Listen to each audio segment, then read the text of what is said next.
Agora falar um pouco do nosso ex-presidente Jair Bolsonaro. O Jair Bolsonaro está internado há 20 dias, olha só, desde o dia 11 de abril, no Hospital DF Star, em Brasília. Felizmente, apesar de todos os percalços que lhe foram impostos, apresentou melhoria clínica após a cirurgia abdominal. De acordo com o boletim médico divulgado, ele está sem dor e, é mais importante, sem febre, né? Febre é sinal de infecção. E sem febre, ele está sem febre, quer dizer, provavelmente sem infecção. E com uma pressão arterial já controlada e sem necessidade de novos procedimentos. Bolsonaro faz fisioterapia, faz exercícios respiratórios e já caminha pelo corredor do hospital. Apesar dessa evolução positiva, por cautela, não há previsão de alta e as visitas permanecem restritas por orientação médica. Raquel Galinatti, a gente tem que respeitar todas as autoridades. O Bolsonaro foi presidente, aqui é ex-presidente da República, procurou fazer muito pelo Brasil. Eu queria a sua opinião sobre isso. Eu vi ele até brincando, ele estava caminhando e falou, já dá até para eu treinar no Corinthians, fazendo uma brincadeira, o Corinthians tinha sido goleado pelo Flamengo no domingo. Claro que ele fez a piada antes do Corinthians que venceu o Mirassol ontem, né? Então eu queria ouvir você, como é que está a situação da recuperação do presidente e ele restabelecido, ele ainda é um player importante, seja como candidato, hoje ele está inelegível, seja para dar o seu apoio e a transferência do seu prestígio a um futuro candidato.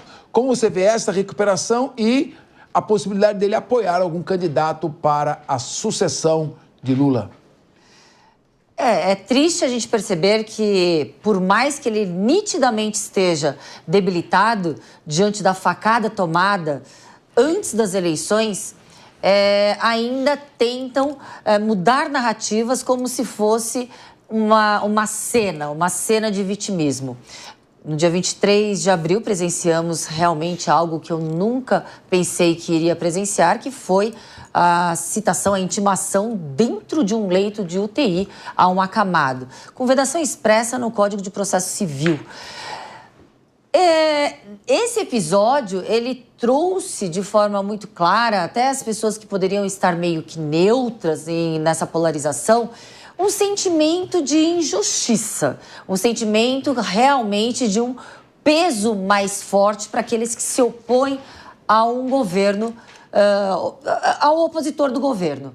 Eu acho que nesse cenário ele teve sim é como se fosse um novo rebranding, né? Ele teve uma nova envergadura. Ele é hoje o único expoente da extrema-direita, da direita, e continua como aquele que irá ditar regras. Agora, tendo que, sim, conciliar com essa grande frente do PP e União Brasil.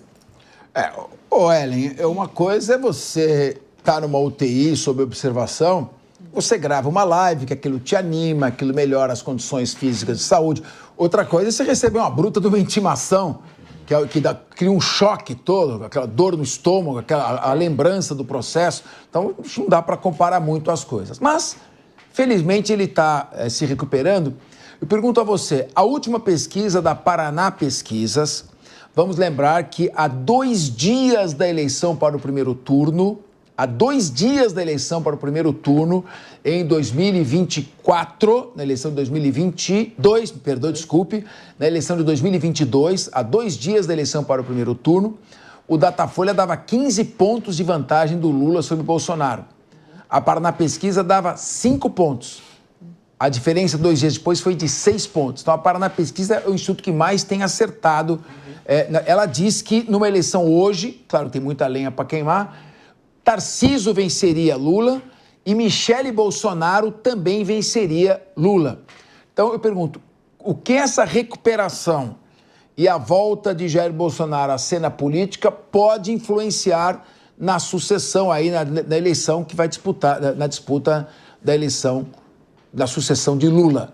E será que o Lula, se as notícias estiverem ruins e a popularidade em baixa, sai? Bom, Capês, eu vivo de pesquisa qualitativa, não quant, né? Qualitativa e de apuração de informação. Dentro desse cenário, então, estou colocando aqui de onde eu estou falando. Dentro do cenário de onde eu estou falando, é possível captar da população do Brasil uma mudança de espírito, né? Uma mudança de espírito, uma insatisfação com a atual gestão, que é grande, que não assim, que Lula não viu nem Lula 1 nem Lula 2. Então, isso a gente sente em campo. Levando isso em consideração, eu vou trazer de volta a entrevista que o Duda Lima, que é o marqueteiro do PL, que fez a campanha do Bolsonaro em 22, deu ontem, né? Foi publicada ontem. E ele traz um dado muito interessante, porque assim, o Bolsonaro, dentro dessa situação clínica dele, tem também um peso de uma narrativa de resiliência, de uma força, né? Por isso que as imagens dele no hospital frequentemente sendo divulgadas, porque isso também constrói uma narrativa. E o Duda diz, ele é o dono dos votos da direita, da extrema-direita e direita, os votos são dele. Quem ele apoiar já arranca ali com pelo menos 20... aspas do Duda, tá? Já arranca com pelo menos 25% de uma aprovação, de uma intenção de voto. Mas arranca também com um 40% de rejeição, né? Então, me parece que nesse momento de recuperação seria interessante para o Bolsonaro pensar estrategicamente. Se ele coloca, e aí a leitura do próprio Duda Lima, né? O filho, Eduardo, ou a mulher, Michele, ele coloca um cenário mais difícil para ele no ano que vem. Se coloca um Tarcísio, parece que ele vai estar costurando um cenário em que, de fato, a situação da oposição vem ganhando. Isso porque o Tarcísio fala não só com o bolsonarismo e com essa grande rejeição de arrancada, ele fala com o centro também, é alguém mais amplo para falar e não a família Bolsonaro em si. Parece que esse vai ser o grande ponto a ser discutido aí e é um imbróglio que está bem longe de ser pacificado, viu? Pois é, Ellen Brown. Agora, o Henrique Kriegner, o Tarcísio seria talvez o candidato mais competitivo, porque como a Ellen disse, ele não traz tanta rejeição, tem um bom nome como gestor, foi gestor da Dilma, não é? Foi gestor também do Bolsonaro e saiu bem em ambas as gestões. Está prestigiadíssimo aqui no governo de São Paulo, sai com ampla maioria aqui em São Paulo.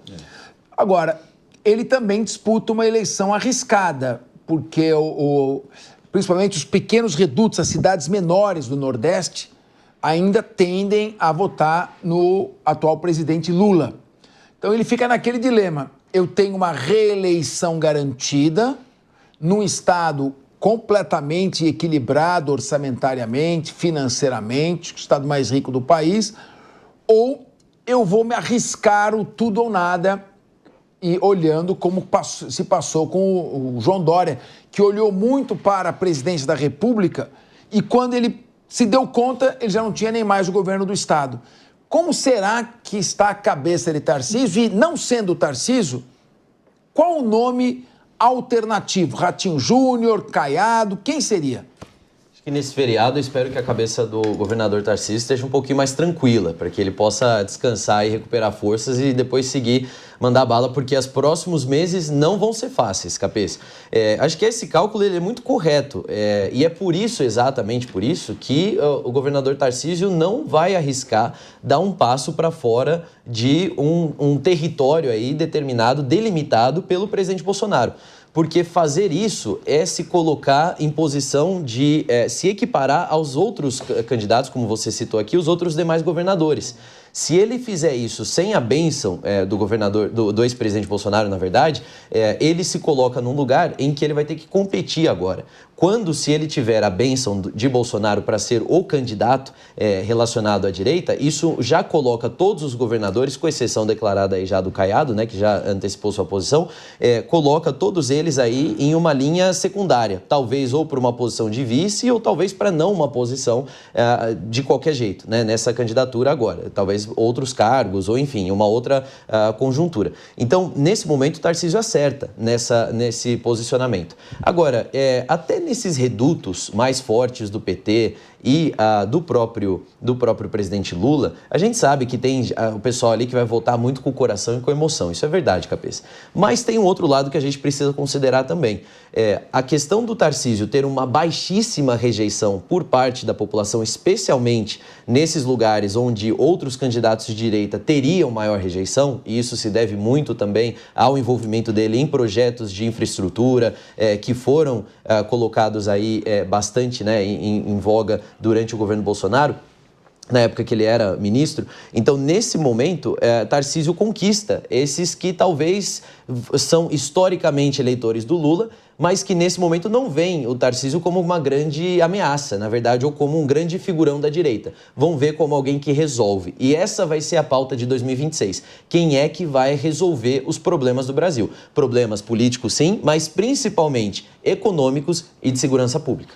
Agora, ô João Belutti, fazendo um paralelo com os Estados Unidos, estamos falando agora dos Estados Unidos, o Trump foi muito perseguido durante o governo Biden por juízes de cortes dos estados em que os democratas tinham o governo. Chegou a receber, inclusive, condenações.